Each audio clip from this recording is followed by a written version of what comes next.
So guys, the first tool that we're going to be downloading and installing is PgAdmin. So you can go to google.com and search for PgAdmin. Select the first link that pops up. Select the downloads page. PgAdmin is cross-platform, so if you're on a Mac or a Windows server, you can download PgAdmin. So I'm on a Windows, so I'm going to go with the Windows version, right? So I'm going to select this link. And I always go with the latest release, so I'm going to download the latest release here. So now I'm just going to download the executable file. This may take a minute or two to complete. Once the download is complete, open the executable. I'm going to install for me only. Select next to continue. Accept the terms and agreement. Select next.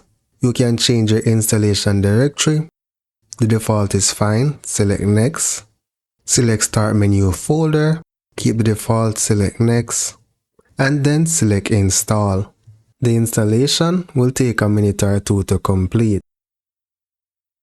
So the installation has been completed. Now select finish. So we're not going to be using the PgAdmin immediately. If you're not familiar with PgAdmin, PgAdmin is the management tool that we'll use to manage our databases. So we'll use it to interact with our database for majority of the course. In the next lecture, we're going to be going deeper into setting up our environment by downloading the Oracle VirtualBox.